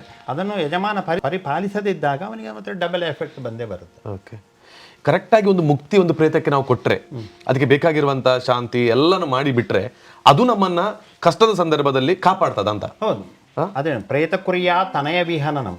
ನೀವು ಪ್ರೇತಗಳು ಏನು ಮಾಡ್ತದೆ, ಪ್ರೇತ ಅಂದರೆ ಹೇಳಿದ್ರೆ ಗೊತ್ತಾಯ್ತಲ್ಲ, ಆ ಶಪಾಶ ಇದ್ದುಕೊಂಡು ಇನ್ನೊಬ್ಬರ ಗಂಟು ತಿನ್ನುವುದೆಲ್ಲ, ಇಂಥದ್ದು ಸಾವಿರಾರು ನೋಡ್ತಾ ಇರ್ತೇನೆ. ಮತ್ತೆ ಬಟ್ ನಾವು ಅವರಿಗೆ ಹೇಳಿದಾಗ ನಿಮ್ಮ ಅಪ್ಪಂದುಂಟು ಹೀಗೆಲ್ಲ ಹೇಳಿದರೆ ಅವ್ರು ಒಪ್ಪೋದಿಲ್ಲ. ಯಾಕೆಂದ್ರೆ ಅಪ್ಪಂದು ಸಂಪತ್ತು ಮಾತ್ರ ಬೇಕು ಮಕ್ಕಳಿಗೆ, ಹೌದು, ಗಂಡನಿಗೆ ಹೆಂಡತಿಯ ಸಂಪತ್ತು ಬೇಕು, ಫ್ಯಾಮಿಲಿ ಮ್ಯಾಟ್ರ್ ಬೇಡ. ಅದೆಲ್ಲ ನಾವು ಜನರಲ್ ಆಗಿ ಹೇಳ್ಬೋದು, ಅದು ಹೇಳೋದಿಲ್ಲ. ನೀವು ಏನು ಹೇಳ್ತೀರಿ ಅದಕ್ಕೆ ಕೋರ್ಟಲ್ಲಿ ವ್ಯಾಲ್ಯೂ ಇಲ್ಲ. ಡಾಕ್ಯುಮೆಂಟಲ್ಲಿ ಏನು ಕೊಡ್ತೀರಿ ಅದು ಮಾತ್ರ ವ್ಯಾಲ್ಯೂ ಅಲ್ವಾ? ಹೌದು, ಏನಿದ್ರು ಕೂಡ ಕೋರ್ಟಲ್ಲಿ ಆರ್ಗ್ಯುಮೆಂಟ್ ಮಾಡಿದ್ರು ರಿಟರ್ನ್ ಆರ್ಗ್ಯುಮೆಂಟ್ ಅಂತ ಒಂದು ಉಂಟು, ಬರ್ದ ಹಾಕೋದು. ಯಾಕೆ ಬರ್ದಾಗ್ತಾನೆ, ಇನ್ನೊಂದು ಕೋರ್ಟಿಗೆ ಹೋದಾಗ ಇವರು ಮಾತನಾಡಿದ್ದಕ್ಕೆ ಕ್ಲೂ ಇದು ಇರೋದಿಲ್ಲ, ಐ ವಿಟ್ನೆಸ್ ಇರೋದಿಲ್ಲ, ಇದಕ್ಕೆ ವ್ಯಾಲ್ಯೂ ಉಂಟು. ಅದು ಟಾಪ್ ಮೋಸ್ಟ್ ವಕೀಲರು ಮಾಡೋದು. ಹಾಗೆಯೇ ಈ ಪ್ರೇತಗಳಿಗೂ ಹಾಗೇನೆ ಅವರು ಒಂದು ವೇಳೆ ಪ್ರೇತ ಕುರಿಯ ತನಯ ವಿಹನ ಸುರಿಗೆ ಮಕ್ಕಳಿಗೆ ಆಪತ್ತುಗಳನ್ನು ಕೊಡ್ತಾರೆ. ಈಗ ಎಷ್ಟು ಮಂದಿ, ನಾನು ಕೇಸಿಗೆ ಕೈ ಹಾಕೋದೇ ಇಲ್ಲ, ಈಗ ನನಗೆ ಆಗೋದಿಲ್ಲ. ಯಾಕೆ ಹೇಳಿದರೆ ನಾವು ಹೇಳಿದಾಗ ಮಾಡಬೇಕಂತಿದ್ರೆ ಈ ಕಾಲ ಹಿಂದಿನ ಹಾಗೆ ಇಲ್ಲ. ನಾವೊಂದು ಯಾರನ್ನಾದರೂ ಕರಿತೇವೆ, ಒಂದು ದಕ್ಷಿಣ ಕೊಟ್ಟರೆ ಅವ್ರಿಗೆ ಹೋಗುವಾಗಲೇ ಹೀಗೆ ನೋಡ್ತಾರೆ. ನಾನೆಂತ ಮಾಡಬೇಕೀಗ? ನಾನು ಯಾರಿಗೆ ಚಾರ್ಜ್ ಶೀಟ್ ಹಾಕಬೇಕು? ನಿಮಗೇನೆ ಹಾಕಬೇಕು. ನಿಮಗೆ ನಿಮ್ಮ ಹತ್ರ ಇಲ್ಲ, ನಮಗೆ ಸಿಗದಿದ್ದರೂ ತೊಂದರೆ ಇಲ್ಲ. ಹಾಗಾಗಿ ಅದು ಪ್ರೇತ ಕುರಿಯ ತನಯ ವಿಹನನ ಮಕ್ಕಳಿಗೆ ಆಪತ್ತನ್ನು ಕೊಡ್ತದೆ. ಆಮಯಾದಿನ ಅನರ್ಥಂ, ಪರೀಕ್ಷೆಗೆ ಸಿಗದೆ ಕಾಯಿಲೆಗಳನ್ನು ತಂದಾಗ್ತದೆ. ಆಮಯಾದಿನ ಅನರ್ಥಗಳನ್ನ ತಾಪುಡು ತೋಪುಡು ಅಂತ, ಆಚೆ ಹೋದ ಈಚೆ ಬಿದ್ದ ಅಂತ. ಆಮಯ ತತ್ಪ್ರೀತಿ, ಹಾಗಾದರೆ ಅದರ ಪ್ರೀತಿಗೆ ಏನು ಮಾಡಬೇಕು ತತ್ಪ್ರೀತಿ ಪಾರ್ವಣಾದ್ಯಂ, ವರ್ಷಕ್ಕೊಮ್ಮೆ ಶ್ರಾದ್ದ ಮಾಡಬೇಕು, ಪಾರ್ವಣ ಶ್ರಾದ್ದ ಅಂತ. ಪಿತೃಗಣ ಮನಃ ಪ್ರೀಣನಂ ಶ್ರಾದ್ದ ಕರ್ಮ, ಶ್ರಾದ್ದಾದಿಗಳು ಮಾಡಬೇಕು. ಕುರಿಯಾಚ ಕ್ಷೇತ್ರಪಿಂಡಂ, ಕ್ಷೇತ್ರದಲ್ಲಿ ಪಿಂಡ ಹಾಕಬೇಕು. ತಿಲಹವನ ತಿಲಹೋಮಾದಿಗಳು ಮಾಡಬೇಕು. ಬ್ರಾಹ್ಮಣಾನಾಂಚ ಭಕ್ತಿ, ಬ್ರಾಹ್ಮಣರಿಗೆ ಅನ್ನದಾನ ಮಾಡಬೇಕು. ಇದೆಲ್ಲ ಅದರ ಬೇಸಿಕ್ ಹೇಳುತ್ತೆ. ಇದು ನಾವು ಈ ಕಾಲ ಹೀಗೆ ಬರ್ತಂದ್ರೆ ಋಷಿಗಳಿಗೆ ಗೊತ್ತಿಲ್ಲಲ್ಲ. ಕರೆಕ್ಟ್. ಆದರೆ ಅದನ್ನು ಅವರು ಹೇಳಿದ್ದಾರೆ. ಈಗ ಈಶ್ವರನಿಗೆ ಯಾರು ಭಗೀರಥ ಪ್ರಯತ್ನ ಅವ್ನು ಮಾಡಬೇಕಂತ ಅಲ್ಲ. ನಾವು ಸ್ವಾಮಿ ಈಶ್ವರ ರುದ್ರದೇವರೇ ನಾವು ಒಂದು ಮೋಕ್ಷ ಕೊಡಿ ಅಂತ ಈಗ ಒಂದು ಕೊಟ್ಟಿಯವರು ಅಲ್ಲೆಲ್ಲ ಈಶ್ವರ ಕಾಣ್ತಾರೆ. ನನ್ನ ಅಂದಾಜು ನನಗೆ ಗೊತ್ತಿಲ್ಲ, ನನ್ನ ಕೆಲ ಅವರಿಗೆ ಹೋಗಿ ಮೋಕ್ಷಕ್ಕೆ ಎಲ್ಲ ಮಾಡ್ತಾರೆ. ಯಾಕೆ? ಹಾಗಾದರೆ ಅದು ಈಶ್ವರ ತನ್ನ ಹಿರಿಯರಿಗೆ ಮೋಕ್ಷಕ್ಕೆ ಭಗೀರಥ ಪ್ರಯತ್ನ ಯಾಕೆ ಮಾಡಬೇಕಿತ್ತು? ಅಷ್ಟು ತಪಸ್ಸೆ ಯಾಕೆ ಮಾಡಬೇಕಿತ್ತು? ಅವನ ಎದುರುಗಡೆ ನಾವು ತೃಣ ಸಮಾನರು ಅಲ್ಲ ಅಲ್ವಾ? ಹಾಗಿರುವಾಗ ಒಂದು ವೇಳೆ ನೀವು ಕಷ್ಟ ಬಿಟ್ಟು ಅದನ್ನು ಮಾಡಿದಾಗ ಏನಾಗ್ತದೆ ಕೇಳಿದರೆ, ಪ್ರೇತಾಸ್ತು ಅಮೀಭಿ, ಇಷ್ಟು ಮಾಡಿದರೆ ಮಾತ್ರ ಪ್ರೇತಗಳಿಗೆ ಪ್ರೀತಿ ಆಗುತ್ತೆ. ಏನು ಮಾಡ್ತಾರೆ? ವಿದತತಿ ಸಕಲಾಹ ಸಂಪದ ಸಂಪತ್ತೆಲ್ಲ ಕೊಡ್ತಾರೆ, ಅದು ನೋ ಡೌಟ್ ಅಲ್ವಾ? ಎಸ್. ಮತ್ತೊಂದು, ಬೊಂಬೆಗಳನ್ನು ಮಾಡಿ ಕೆಲವು ಕಡೆಗಳು ನೋಡ್ತಾ ಇರ್ತೇವೆ. ಈ ಬೊಂಬೆಗಳನ್ನೆಲ್ಲ ಮಾಡಿ ವಾಮಾಚಾರಾದಿಗಳನ್ನೆಲ್ಲ ಮಾಡ್ತಾ ಇರ್ತಾರೆ ಅಂತ. ಈ ಬೊಂಬೆಗಳಲ್ಲಿ ವಾಮಾಚಾರ ಆಗೋದೆಲ್ಲ ಹೌದಾ ಅಂತ? ಅದೇನು ಕೇಳಿದರೆ ಅದನ್ನು ಮಾಡಲಿಕ್ಕೆ ಆಗುತ್ತೆ. ಅದಕ್ಕೆ ನಾನು ಫುಲ್ ಸೀಕ್ರೆಟ್ ಹೇಳುದಿಲ್ಲ, ನಾನು ಅದನ್ನು ಬಿಟ್ಟು ಕೊಟ್ಟಾಗೆ ಆಗ್ತದೆ. ಕಾರಣ ಮತ್ತವರು ಜೀವನಕ್ಕೋಸ್ಕರ ಅದನ್ನು ಮಾಡ್ತಾರೆ. ನಾನು ಅದನ್ನು ಮಾಡ್ತೇನೆ ಬೊಂಬೆ ಹಾಗೆ ಇಟ್ಟುಕೊಂಡು ಅಲ್ಲ, ಕೆಲವರು ಭಯಪಡಿಸೋದಕ್ಕೂ ಬೇಕಾದರೂ ಕೂಡ ಇಡ್ಬೋದು. ನೀವೊಂದು ಬೊಂಬೆಯನ್ನು ಮಾಡಿಕೊಂಡು ಮಾಡೋದಾದ್ರೆ ನಿಮ್ಮ ಇಡೀ ಬಾಡಿಯ ಸ್ಟ್ರೆಂತನ್ನು ಅದಕ್ಕೆ ಹಾಕಿ ಆ ಇನ್ನೊಂದು ಆತ್ಮವನ್ನು ಅದಕ್ಕೆ ಎಳಿಬೇಕು. ಹೌದು, ಹಾಗೆ ಎಳಿಬೇಕಂತಿದ್ರೆ ನೀವೊಂದು 500 ರೂಪಾಯಿ 1,000 ರೂಪಾಯಿ ಕೊಟ್ಟರೆ ಯಾರು ಅದು ಮಾಡಲಿಕ್ಕೆ ಆಗುತ್ತಾ? ಮಾಡುವವರು ಮಾಡ್ತಾರೆ, ಅದು ಬೇರೆ ವಿಷಯ. ಹಾಗೆ ಮಾಡಲಿಕ್ಕೆ ಆಗೋದಿಲ್ಲ. ನೀವೊಂದು ಪುಸ್ತಕ ಅಂತ ಹೇಳಿದ್ರೆ ಶಾಲೆಯಲ್ಲಿ ಹೇಳ್ತಾರೆ ಕ್ಲಾಸ್ಮೇಟ್ ಬುಕ್ಕೇ ಬೇಕು ನೋಟ್ಸಿಗೆ ಅಂತ, ಅದನ್ನೇ ತರಬೇಕು. ನೀವು ತೆಳು ಪೇಪರ್ ತಂದರೆ ಟೀಚರ್ ತೆಗೆದು ಬಿಸಾಡ್ತಾರೆ. ಹಿಂದೆ ಎಲ್ಲ ಗೊತ್ತಿಲ್ಲ. ಓಕೆ. ಹಾಗಾದರೆ ಒಂದು ಆ ಬೊಂಬೆಗಳಿಗೆ ಪ್ರತಿಯೊಂದನ್ನು ಮಾಡಲಿಕ್ಕೆ ಆಗ್ತದೆ. ಅದಕ್ಕೆ ಹೇಳ್ತಾರೆ ಜ್ಯೋತಿಷ್ಶಾಸ್ತ್ರ ಜಡ್ಜ್ಮೆಂಟ್ ಉಂಟು. ಅದಕ್ಕೆ ಏನಂತ ಕೇಳಿದರೆ ಅವರವರ ಮನೆಯಲ್ಲಿ ಇಟ್ಟು ಆ ಶಕ್ತಿಗೆ ಪೂಜೆ ಮಾಡೋದು. ನಿತ್ಯಂ ಸ್ವಾಲಯೇ ಅರ್ಚಿತಂ ಉತ್ತಮ ಜನೀಹಿ ಬಾಧಾ ಕರಿಯಿಂದ ಕ್ರಿಯೇಟ್ ಮಾಡೋದು. ಕ್ರಿಯೇಟ್ ಮಾಡೋದು ಅಂದರೆ ಈಗ ಒಂದು ನೀವು ಎಂತ ಕೇಳಿದರೆ ಬರೆದು ಉಂಟಲ್ವಾ? ಈ ಹಗಲಲ್ಲಿ ಒಬ್ಬ ಯಾರಾದರೂ ಡ್ರೈವಿಂಗ್ ಮಾಡಿದರೆ ರಾತ್ರಿ ಕೂತಾಗಲೂ ಅವನ ಕೈ ಹೀಗೆ ಹೋಗ್ತಾ ಇರುತ್ತೆ. ಕರೆಕ್ಟ್. ಹೌದೌದು. ಈಗ ನಾವೆಲ್ಲ ಈಗ ಬೋಟ್ ರೈಲೆಲ್ಲ ಹೋದರೆ ಒಂದು ದಿವಸ ಟ್ರೈನಲ್ಲಿ ಒಂದು 24 hours ಬಾಂಬೆ ಜರ್ನಿ ಮಾಡಿ ಬಂದರೆ ಮರುದಿವಸ ಮಲ್ಕೊಂಡಾಗ ಹೀಗೆ ಹೋಗ್ತಾ ಇರುತ್ತೆ. ಹೌದು. ಹಾಗೆಯೇ ವಿಚಾರ ಏನು ಕೇಳಿದರೆ ಅದು ಆ ಶಕ್ತಿಗಳನ್ನು ಕೂತುಕೊಳ್ಳಿಸಲಿಕ್ಕೆ ಅಷ್ಟು ಅವನಿಗೆ ಸ್ಟ್ರೆಂತ್ ಬೇಕು. ಬೊಮ್ಮೆ ಮಾಡಲಿಕ್ಕೆ ಆಗುತ್ತೆ, ಅದೆಲ್ಲ ಬೇಸಿಗೆ ಮತ್ತೆ ಕೆಲವು ಹೆದರಿಸ್ಕೊಂಡು ಮಾಡ್ತಾರೆ. ಆದರೆ ಸುಮ್ಮನೆ ಇಲ್ಲೆಲ್ಲೋ ನಮ್ಮ ಮನೆ ಎದುರಲ್ಲಿ ಇದೆ ಅಲ್ಲಿ ಬೊಂಬೆ ಕಂಡ್ರೆ ಅಷ್ಟು ಈಸಿಯಾಗಿ ಯಾರು ಭಯ ಪಡಬೇಕಾಗಿಲ್ಲ. ಅದು ಕೆಲವೊಮ್ಮೆ ಭಯ ಪಡಿಸೋದಕ್ಕಾಗಿರುತ್ತೆ. ಆದರೆ ಬೊಂಬೆ ಮೂಲಕ ಮಂತ್ರ ಅಂದ್ರೆ ಏನು ವಾಮಾಚಾರಗಳನ್ನೆಲ್ಲ ಮಾಡಬೇಕಿದ್ರೆ ಅಷ್ಟು ಅವನಿಗೆ ಅಂಥವರಿಗೆ ಈಗ ನನ್ನ ಅನುಭವದಲ್ಲಿ ಯಾರು ಇಲ್ಲ ಅಲ್ವಾ? ಮತ್ತೆ ನಿಮಗೆ ಮನೆ ಹತ್ರ ಒಂದು ಬೊಂಬೆ ತಂದು ಇಡ್ತಾರೆ ಅಂಗಡಿಯಲ್ಲಿ, ಹೆಣ್ಣು ಬೊಂಬೆ ಸಿಗ್ತೇವೆ. ಓಕೆ. ಮತ್ತೊಂದು ವಿಷಯ ನಿಮ್ಮ ಬಗ್ಗೆ ನಾನು ಲಾಸ್ಟ್ ಟೈಮ್ ಕೂಡ ತಿಳ್ಕೊಂಡಿರೋದು, ಈ ನಂತರ ಒಂದು ವಿಚಾರವನ್ನು ಕೇಳಬೇಕು ಅಂತ ಹೇಳಿದ್ರೆ, ನಿಮ್ಮ ಹತ್ತಿರಕ್ಕೆ ಬಂದು ಇಷ್ಟೆಲ್ಲ ಜ್ಞಾನ ಭಂಡಾರವನ್ನು ಹೊಂದಿರತಕ್ಕಂಥ ನಿಮ್ಮಲ್ಲಿಗೆ ಎಷ್ಟೋ ಮಂದಿ ರಾಜಕಾರಣಿಗಳು ಬಂದಿದ್ದಾರೆ, ಬರ್ತಾನೆ ಇದ್ದಾರೆ, ನಟ ನಟಿಯರು ಬರ್ತಾರೆ, ಹಾಗೆಯೇ ಪ್ರಭಾವಿ ವ್ಯಕ್ತಿಗಳೆಲ್ಲ ಬರ್ತಾನೆ ಇರ್ತಾರೆ. ಸೊ ಇವರು ಬಂದು ಅವರಲ್ಲಿರುವಂಥ ಪ್ರಶ್ನೆಗಳನ್ನು ಕೇಳ್ತಾರೆ ಅಥವಾ ಅವರಿಗೆ ಇರುವಂಥ ಪ್ರಾಬ್ಲಮ್ಗಳನ್ನು ಹೇಳ್ತಾರೆ. ಇದೆಲ್ಲವನ್ನ ಪರಿಹಾರ ನೀವು ಮಾಡಿ ಕೊಟ್ಟಿದ್ದೀರಾ ಅಥವಾ ಅವರಿಗೆ ಪರಿಹಾರ ಆಗಿದೆಯಾ? ಇದರ ಬಗ್ಗೆ ಸ್ವಲ್ಪ ನಿಮ್ಮ ಪರ್ಸನಲ್ ವಿಷಯಗಳಿದ್ರೆ ಕೇಳಿದ್ರೆ. ಯಾರು ಬಂದಿದ್ದಾರೆ ಅಂತ ಬೇಡ, ನಾವು ಕೆಲವೊಬ್ಬರವಾಗಿ ಹೇಳ್ತೇನೆ, ನಾವು ಇಂಥವರಿಗೋಸ್ಕರ ನೀವು ಒಪೋಸಿಟ್ ನಿಲ್ಲಬೇಡಿ ಹೇಳ್ತೇವೆ. ನಮ್ಮ ಈಗ ಮಾನ್ಯ ಸಿದ್ದರಾಮಯ್ಯರು ಹೆಸರನ್ನೇ ಹೇಳ್ತೇನೆ. ನನಗೆ ಪಕ್ಷಾತೀತ ವ್ಯಕ್ತಿ ನಾನು. ಓಕೆ. ಕೆಟ್ಟದ್ದು ಮಾಡಿದರೆ ಎಲ್ರಿಗೂ ಕೆಟ್ಟದಾಗ್ತದೆ, ಒಳ್ಳೇದು ಮಾಡಿದರೆ ಒಳ್ಳೇದಾಗ್ತದೆ. ಕೆಟ್ಟದ್ದು ಮಾಡಿದವನು ಒಳ್ಳೆಯವನೊಟ್ಟಿಗೆ ಇರ್ತಾನೆ, ಒಳ್ಳೆಯವನು ಮಾಡಿ ಕೆಟ್ಟವನೊಟ್ಟಿಗೆ ಇರ್ತಾನೆ. ನಾವು ಎಷ್ಟು ಸಹ ಹೇಳ್ತೇನೆ ಅವರೇನೆಂಥದ್ದು ಮಾಡಲಿಕ್ಕೆ ಆಗೋದಿಲ್ಲ. ಹಾಗೆ ನೀವೇ ಅವರ ಪಾರ್ಟಿಯಲ್ಲಿ ಇದ್ದಾನೆ ಇಲ್ಲ. ಯಾಕಂತ ಕೇಳಿದರೆ ಸತ್ಯಮೇವ ಜಯತೆ ಅಂತ ನಾವೇ ಹೇಳ್ತೇವೆ. ಹೀಗೆ ಹುಡುಗಿ ಹೀಗೆ ಹೋಗಿ ನಾವು ಡೈರೆಕ್ಷನ್ ಕೊಡ್ತೇವೆ, ತಾಳಿ ಹೀಗೆಲ್ಲ ಒಂದು ಡೈರೆಕ್ಷನ್ ಕೊಡ್ತೇವೆ. ಬಟ್ ನಮ್ಮಲ್ಲಿ ಈಗ ಕೆಲವರು ಬಂದವರಿಗೆ ಮೈನಸ್ ಆದದ್ದು ನನ್ನ ಅನುಭವದಿಲ್ಲ. ಕಾರಣ ಈಗಲೂ ಫೋನಲ್ಲಿ ಕಾಂಟ್ಯಾಕ್ಟಲ್ಲಿ ಇರ್ತಾರೆ. ಹೇಳಿದ್ರೆ ಏನು ಹೆದರೋದೇನು ಬೇಡ ಅಂತ ನಮ್ಮ ಒಂದು ಎಚ್ಚರಿಕೆಯನ್ನು ಕೊಡ್ತೇವೆ. ಆದದ್ದು ಎಷ್ಟೋ ಮಂದಿಗೆ ಉಂಟು. ಮತ್ತು ಅವರು ಬರೋದಿದ್ದರೆ ಅವರ ಅನುಯಾಯಿಗಳೆಲ್ಲ ಬರ್ತಾರೆ, ಮಾಡಿಸಿಕೊಂಡು ಹೋಗ್ತಾರೆ.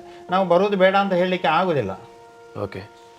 ಕಳೆದ ಬಾರಿ ನಾನು ನೋಡಿದಾಗ ದೇವೇಗೌಡರ ಹತ್ರನೂ ಹೋಗಿ ಕುಮಾರಸ್ವಾಮಿ ಅವರ ಜೊತೆಗೆ ಈ ರೀತಿ ಅವರ ಒಂದು ಹಲವಾರು ಭವಿಷ್ಯಗಳ ಬಗ್ಗೆ ವಿಚಾರಗಳಿದ್ದಾಗ ನುಡಿದಿದ್ದೀರಿ. ಈ ಸಲ ನಾನು ಬರುವಾಗ ಕುಮಾರಸ್ವಾಮಿ ಅವರು ಕೇಂದ್ರದ ಮಂತ್ರಿಗಳಿಗೆ ಕೂಡ ಇದ್ದಾರೆ ಅಲ್ವಾ ಅಂತ ಸಾಕಷ್ಟು ಉದಾಹರಣೆಗಳಿದೆ. ಮತ್ತೊಂದು ವಿಷಯ, ನಾನು ನಿಮ್ಮ ಮಗ ಈಗ ಮಾತಾಡ್ತಿರ್ಬೇಕಿದ್ರೆ ನೀವು ನಿಮ್ಮ ಬಗ್ಗೆ ಗೊತ್ತಿರುವಂಥ ವಿಚಾರಗಳು, ಭಾಳ ಸಣ್ಣ ವಯಸ್ಸಿನಲ್ಲಿ ಇರುವಾಗ ತಾವು ಒಂದು ಗುಪ್ತವಾಗಿರುವಂತಹ ಜಾಗಗಳಿಗೆಲ್ಲ ಹೋಗಿ ತಪಸ್ಸನ್ನ ಮಾಡಿ ಬಂದು ನಂತರ ಈ ರೀತಿಯ ಒಂದು ವಿದ್ಯೆಗಳೆಲ್ಲ ನಿಮಗೆ ಬರೋದಕ್ಕೆ ಸಾಧ್ಯ ಆಯಿತು ಅಂತ, ಇದು ಕರೆಕ್ಟಾ ಅಂತ? ಏನು ಕೇಳಿದ್ರೆ ಕಾಳಿದಾಸ ಪಿಕ್ಚರಲ್ಲಿ ರಾಜ್ಕುಮಾರ್ ಇದ್ದಾನೆ, ಪಾಪ ಅವನಿಗೇನು ಗೊತ್ತಿಲ್ಲ ಅಲ್ವಾ. ಕಾಲ ಅವನ ಹೆಂಡತೊಂದು ಪ್ರಾರ್ಥನೆ ಮಾಡಿದ್ದಕ್ಕೆ ಬಂದು ಕಾಳಿ ಅವನ ಬಾಯಲ್ಲಿ ಓಂಕಾರವನ್ನು ಬರೆದು ಹೋಗ್ತಾಳೆ ಅಲ್ವಾ. ಹೌದು. ಅದು ಯಾಕೆ ಬರ್ದೋಳು, ಹೇಗೆ ಬರ್ದೋಳು, ಯಾಕೆ ಇದಕ್ಕೆ ಕಾರಣ ಅಂತ ಯಾರಿಗೂ ಗೊತ್ತಿಲ್ಲ. ಗೊತ್ತುಂಟಾ ಅಲ್ವಾ. ಆಮೇಲೆ ಅವನು ಕವಿರತ್ನ ಕಾಳಿದಾಸ ಆದ. ಹಾಗೆಯೇ ನಮ್ಮ ಜೀವನದಲ್ಲಿ ನಾವು ಮನೆ ಬಿಟ್ಟ ನಂತರದಲ್ಲಿ ನಾವು ಹೇಗೆ ಹೋಗಬೇಕು ಅಂತ ಅವನ ಕೈಯಲ್ಲಿ ಇರೋದು. ನಾನೊಂದು ಬಗೆದರೆ ವಿಧಿಯು ಇನ್ನೊಂದು ಬಗೆ ಇದು ಅಂತ, ವಿಧಿ ಏನು ಎಣಿಸ್ತದೆ ನಮಗೆ ಗೊತ್ತಿಲ್ಲ. ಹಾಗಿರುವ ಸಮಯದಲ್ಲಿ ಆ ಕಾಲ ಹಾಗೆ ಗಂಟೆಗೊಂದು 2 ಗಂಟೆಗೊಂದು ಬಸ್ಸು. ಈಗಿನ ಕಾಲದಲ್ಲಿ ಕಲೀಲಿಕ್ಕೆ ಹೋದಾಗ ಒಳ್ಳೆಯವರ ಸಹವಾಸ ಸಿಕ್ಕಿತು, ನಾವು ಹೇಗಾಗಬೇಕಂತ ಅವನ ಸಂಕಲ್ಪ, ನಮ್ಮ ಸಂಕಲ್ಪ ಅಲ್ಲ. ಅವನ ಸಂಕಲ್ಪ ಪ್ರಕಾರದಲ್ಲಿ ಹೋದಾಗ ಕೆಲವರು ಗೈಡೆನ್ಸ್ ಕೊಡ್ತಾರೆ, ಹೀಗೆ ಮಾಡಿ. ಈಗ ನಾವು ಇನ್ನೊಬ್ಬರಿಗೆ ಕೊಟ್ಟಾಗೇ ನೀವು ಒಂದು ತಿಂಗಳು ಹೀಗೆ ಹೋಗಿ ಬನ್ನಿ, 1.5 ತಿಂಗಳು ಹೀಗೆ ಹೋಗಿ ಬನ್ನಿ, ಅಲ್ಲಿ ಹೀಗೆ ಇರಿ, ಇಂಥವರು ಇದ್ದಾರೆ, ಡಿಸ್ಕಸ್ ಮಾಡಿ, ಸರಿ ಅಂಥದ್ದು ಓದದ್ದು ಇರ್ಬೋದು ಅಲ್ವಾ. ಓಕೆ. ಮಂತ್ರವನ್ನು, ಸಂಪತ್ತನ್ನು, ವಯಸ್ಸನ್ನು ಇದನ್ನೆಲ್ಲ 9 ಗೌಪ್ಯ ಮಾಡಬೇಕಂತ ಉಂಟು. ಹಾಗೆ ಭಗವಂತ ಏನು ಎಲ್ಲೆಲ್ಲಿ ಕಳಿಸ್ತಾನೆ ಅಲ್ಲೆಲ್ಲಿಗೆ ನಾವು ಸ್ಟಡಿ ಮಾಡುವಾಗ, ಈಗ ತಂಜಾವೂರು ಪುಸ್ತಕ ಉಂಟು, ತಂಜಾವೂರಲ್ಲಿ 1 ವರ್ಷ ಸ್ಟಡಿ ಮಾಡಿದ್ದೇನೆ, ಕೇರಳದಲ್ಲಿ 6-7 ವರ್ಷ ಸ್ಟಡಿ ಮಾಡಿದ್ದೇನೆ, ಆಮೇಲೆ ಉಡುಪಿಯಲ್ಲಿ ಮಾಡಿದ್ದೇನೆ. ಅದಕ್ಕೋಸ್ಕರ ಇವತ್ತು ನಿಮ್ಮ ಹತ್ರ ಬಂದು ಪರಿಹಾರ ಅಥವಾ ಏನೋ ಒಂದು ಸಮಸ್ಯೆಗಳಿದೆ ಅಂತೇಳಿ ಬಂದಾಗ ಅಷ್ಟು ಸುಲಭವಾಗಿ ಅವರಿಗೆ ಪರಿಹಾರ ಯಾಕೆ ಸಿಗ್ತದೆ ಅಂತ ಹೇಳುವಂಥದ್ದು ನಿಮಗೆ ಸಿಕ್ಕಿರುವಂತಹ ವಿದ್ಯೆಯಿಂದ ಅಂತ ನಾನು ಇವತ್ತು ಭಾವಿಸಿಕೊಳ್ತೇನೆ ಅಲ್ವಾ. ಯಾಕಂತ ಕೇಳಿದ್ರೆ ನಮಗೆ ಶಾಸ್ತ್ರ ಬಿಟ್ಟಿಲ್ಲ. ಯದಿ ಶಾಸ್ತ್ರಂ ಇತಿ ಮುತ್ಸೃಜ್ಯ. ಕೃಷ್ಣ ಏನು ಹೇಳಿದ್ದಾನೆ, ಶಾಸ್ತ್ರದ ವಿಧಿಯನ್ನು ಬಿಡಬೇಡ ಅಂತ. ವರ್ತತೆ ಕಾಮಕಾರತಃ, ಯಾರು ಕಾಮ ಆಸೆ ಆಕಾಂಕ್ಷೆಯಲ್ಲಿ ವರ್ತಿಸ್ತಾರ ನಸ ಸಿದ್ಧಿ ನವಾಪ್ನೋತಿ, ಅವರಿಗೆ ಸಿದ್ಧಿ ಆಗುವುದಿಲ್ಲ ಅಂತ. ನಾಚ ಸುಖಂ, ಅವರಿಗೆ ಸುಖ ಇಲ್ಲ ಅಂತ. ನ ಪರಾಂಗತಿ, ಮೋಕ್ಷವೂ ಇಲ್ಲ ಅಂತ. ಇದು ಕೃಷ್ಣ ಭಗವದ್ಗೀತೆಯಲ್ಲಿ ಹೇಳಿದ್ದು. ನಮಗೆ ಚಿಕ್ಕ ಇರುವಾಗ ದೊಡ್ಡ ಪೇಜಾರ ಸ್ವಾಮಿಗಳು ಹಿಂದಿನಲ್ಲಿ ಹಾಕಿದಾಗ ಒಬ್ಬ ಫೋನ್ ಮಾಡಿ ಕೇಳಿದ್ರು, ನೀವು ಪೇಜಾರ ಸ್ವಾಮಿಗಳ ಸ್ಟೂಡೆಂಟ್ ಹೌದಾ? ನಾನು ಅಲ್ಲಿ ಹೋಗಿ ಹಾಜರು ಪುಸ್ತಕ ನೋಡಿ ಹೇಳಿದೆ, ಇದ್ರೆ ಅದೇ ಇರ್ತದಲ್ವಾ. ಹೌದು. ಈಗ 77, 78 ಇರ್ತದೆ, ಒಂದು 50 ಇಯರ್ಸ್ ಆಗೋದಷ್ಟೇ ಇರ್ತದೆ. ಅಲ್ಲಿ ಹೋಗಿ ನೋಡಿ ಹೇಳಿದೆ. ಹಾಗೆ ಅವರು ನಮಗೇನು ಒಳ್ಳೆ ಉಪದೇಶ ಕೊಡ್ತಾರೆ, ನಾವು ಆ ಉಪದೇಶ ಪ್ರಕಾರದಲ್ಲಿ ಹೋಗಬೇಕು. ಬಟ್ ಅವರೊಂದು ಉಪದೇಶ ಕೊಡಬೇಕಂತಿದ್ರೆ ಅವರೊಂದು ಎಷ್ಟೋ ಜ್ಞಾನ ಭಂಡಾರ ಇರುತ್ತೆ. ಕರೆಕ್ಟ್. ಒಂದು ಮಾವಿನಕಾಯಿಯಿಂದ ಒಂದು ಮರ ಆಗುತ್ತೆ ಅಲ್ವಾ. ಆ ಮರದ ಅಡಿಯಲ್ಲಿ ನಾವು ಕೂತಾಗ ಎಷ್ಟು ತಂಪು ಆಗ್ತದೆ. ಗುರುಗಳಲ್ಲಿ ಹೇಳಿದರೆ ದೊಡ್ಡ ಒಂದು ಅವರಲ್ಲಿ ಆ ಜ್ಞಾನ ಭಂಡಾರ ಇರುತ್ತೆ. ನಮಗೆ ಒಂದು ಹೇಳಿದಾಗ ಕೇಳಿಕೊಳ್ಳೋದು, ನಡೆಯೋದು. ಓಕೆ. ಇವಾಗ ಮತ್ತೊಂದು ಬಹಳ ಮುಖ್ಯವಾದ ವಿಚಾರ ಅಂತ ಹೇಳಿದ್ರೆ, ನೀವು ಜ್ಯೋತಿಷ್ಯ ಹಾಗೆಯೇ ಅಂಜನಾಶಾಹಿ ಮಂತ್ರವಾದ ಇದರಲ್ಲಿ ನಿಪುಣರಾಗಿದ್ದೀರಿ ಅಂತ ಹೇಳುವಂಥದ್ದು. ಸೊ ಜ್ಯೋತಿಷ್ಯದ ಬಗ್ಗೆ ನಾವು ಇಷ್ಟೊತ್ತು ಮಾತಾಡಿದ್ವಿ. ಈ ಅಂಜನಾಶಾಹಿ ಅಂದ್ರೆ ಏನು, ಮತ್ತೆ ಅದರ ಬಗ್ಗೆ ಏನು ನಿಪುಣತೆ ಅಂತ ಹೇಳಿದ್ರೆ ತುಂಬಾ ರೀತಿಯಲ್ಲಿ ಉಂಟದು. ಅಂಜಾನ ಅಂತ ಹೇಳಿದ್ರೆ ಕಾಡಿಗೆಗೆ ಹೇಳಿದ ಅಂಜನ, ಕಾಡಿಗೆ ಹಾಕಿ ನೋಡುವುದು, ವೀಳ್ಯದೆಲೆಯಲ್ಲಿ. ಈಗ ತುಂಬ ವಿಧಾನಗಳುಂಟು. ಅವರಿಗೆ ಹೇಗೆ ಸಿದ್ಧಿ ಆಗ್ತದೆ ಹಾಗೆ. ನಮ್ಮ ಅಜ್ಜಯ್ಯ ಇದ್ದರು, ತಂದೆಯ ಸೋದರ ಮಾವ, ಡಾಕ್ಟರ್ R.R. ಭಟ್, ಉಡುಪಿ, ಅವರ ಅಪ್ಪ ನನ್ನ ತಂದೆಯ ಸೋದರ ಮಾವ. ಅವರು ತುಂಬ ಸಿದ್ಧಿ ಪುರುಷರು. ಅವರ ಬಗ್ಗೆ ಹೇಳಲಿಕ್ಕೆ ಹೋದರೆ ಅದು 2 ದಿವಸ ಸಾಕಾಗೋದಿಲ್ಲ, ನಮಗೆ ಅದು ಹಿತವಚನ ಅಷ್ಟೇ. ಅವರು ಇಲ್ಲಿ ರೀಸೆಂಟಲ್ಲಿ ಒಂದು ಕಡೆಯಲ್ಲಿ ಇರುವೆಯಲ್ಲಿ ಹತ್ತಿರ ಏನೋ ಒಂದು ಇದಕ್ಕೆ ಹೋದಾಗ ಅಂಜನ ಹಾಕಿ, ನಮ್ಮ ಅತ್ತೆ ತಂದೆಯ ಅಕ್ಕ ಅವರು ನೋಡಲಿಕ್ಕೆ ಅಂಜನ ಸ್ನಾನ ಮಾಡಿ ಎಲ್ಲ ಬರಬೇಕು. ಅದಕ್ಕೆ ನೋಡಿದಾಗೆಲ್ಲ ಕಾಣ್ತಾ ಉಂಟು, ಒಂದು ನಿಕ್ಷೇಪಣೆ ತೆಗಿಲಿಕ್ಕೆ ಹೋದದ್ದು. ಅಲ್ಲಿ 50% ಆಗುವಾಗ ಅವರು ಹೇಳ್ತಾರೆ, ಬಾಳೆಹಣ್ಣು ತಿನ್ನುವವನು ಕಳಿಸಿ ಅಂತ. ಕಾರಣ ಅದು ಈ ಅಂಜನ ಅಂತ ಹೇಳಿದರೆ, ಈಗ ನೀವು ನೋಡ್ಬೋದು, ನಿಮಗೆ ನಾನು ಟ್ರಾನ್ಸ್ಫರ್ ಮಾಡಿ ನಾನು ಇರ್ತೇನೆ. ನಾನು ಏನು ಕೇಳಿದರೆ ನಾನು ಏಕಾಗ್ರತೆಗೆ ಬರ್ತೇನೆ, ಇಡೀ ಬಾಡಿಯನ್ನು ಏಕಾಗ್ರತೆಗೆ ತರ್ತೇನೆ. ನಾವು ಎಂತ ಹೇಳಿದರೆ, ಕಾಲಲ್ಲಿ ಮೀಟ್ರ್ ಇಲ್ಲಿ ಓಡುತ್ತೆ, ಇದು ಹೀಗೆ ಮಾಡುತ್ತೆ, ಕಾಲು ಎಕ್ಸಲೇಟ್ರಿ ಕೊಡುತ್ತೆ, ಕಣ್ಣು ಮಾತ್ರ ರೋಡಲ್ಲಿ ನೋಡೋದು. ಇದು ಯಾವುದನ್ನು ನೋಡೋದಿಲ್ಲ ಡ್ರೈವಿಂಗ್ ಮಾಡುವಾಗ. ಕರೆಕ್ಟ್. ಇದು ಕೂಡ ಹಾಗೇನೆ. ನಾವು ಇಲ್ಲಿ ಏಕಾಗ್ರತೆಗೆ ತಂದು ನಿಮ್ಮ ಮೇಲೆ, ಈಗ ನಾಳೆ ಒಂದು ನೋಡ್ಲಿಕ್ಕೆ ಉಂಟು ನನಗೆ, ಅದು ಕರೆಕ್ಟ್ ಬರುತ್ತೆ. ಅದನ್ನು ಆ ಥರದಲ್ಲಿ ಆದಾಗ ಅಲ್ಲಿ ನಿಮಗೆ ಇಡೀ ನಿಮ್ಮ ಬಾಡಿಲಿಗೆ ಈ ಶಕ್ತಿಯನ್ನು ನಾನು ಟ್ರಾನ್ಸ್ಫರ್ ಮಾಡೋದು. ಈ ಮೊಬೈಲ್ ಜಂಕ್ಷನ್ ಬಾಕ್ಸ್ ಅಂತ ಒಂದು ಇರ್ತದಲ್ವ, ಹೋದಾಗ ಇಟ್ಟುಕೊಳ್ಳಿಕ್ಕೆ, ಹಾಗೆ ಅದಕ್ಕೆ ಚಾರ್ಜ್ ಮಾಡಿರ್ತೇವೆ. ಹಾಗೆ ನಿಮಗೆ ನಾವು ಫುಲ್ ಚಾರ್ಜ್ ಮಾಡೋದು. ಚಾರ್ಜ್ ಮಾಡಿದ ತಕ್ಷಣ ಅಲ್ಲಿ ನಿಮಗೆ ಅದು ಎಲ್ಲ ಕಾಣ್ತಾ ಇರುತ್ತೆ. ಆಗ ನೀವು ನಿಮ್ಮ ಸ್ವಾಧೀನದಲ್ಲಿ ಇರುವುದಿಲ್ಲ. ನಿಮ್ಮ ಆ ವಿದ್ಯೆಯ ಸ್ವಾಧೀನದಲ್ಲಿ ಇರ್ತೀರಿ ಅಲ್ಲ, ನಮ್ಮ ಆ ಶಕ್ತಿಯ ಸ್ವಾಧೀನದಲ್ಲಿ. ಅದು ಏನೇ ಹೇಳ್ತದೆ ಕಿವಿಯಲ್ಲಿ ಬಂದು ಅದನ್ನೇ ನೋಡ್ತಾ ಇರ್ತೀರಿ, ಕಣ್ಣು ಶೇಕ್ ಆಗೋದಿಲ್ಲ. ಆಗ ಅದು ಹೇಳ್ತದೆ ಹೀಗೆ ಹೀಗೆ ಎಲ್ಲ ಕಾಣುತ್ತೆ, ಪಿಕ್ಚರ್ ಫುಲ್ ಕಾಣುತ್ತೆ ನಿಮಗೆ. ಪಿಕ್ಚರ್ ಟಾಕೀಸಲ್ಲಿ ಕಂಡಾಗೇನೆ ಕಾಣುತ್ತೆ. ಅದು ಏನು ಹೇಳ್ತದೆ ಅದನ್ನು ನೀವು ನಮಗೆ ಟ್ರಾನ್ಸ್ಫರ್ ಮಾಡ್ತೀರಿ. ಬಟ್ ನಿಮಗೆ ಅದನ್ನು ಆ ಒಂದು ನಿಕ್ಷೇಪಣೆಯನ್ನು ಹಿಡ್ಕೊಳ್ಳಿಕ್ಕೆ ಯೋಗ್ಯತೆ ಇಲ್ಲ ಹೇಳುವಾಗ ನೀವು ಹೇಳಿದ ವರ್ಡ್ ನನಗೆ ಅರ್ಥ ಆಗೋದಿಲ್ಲ.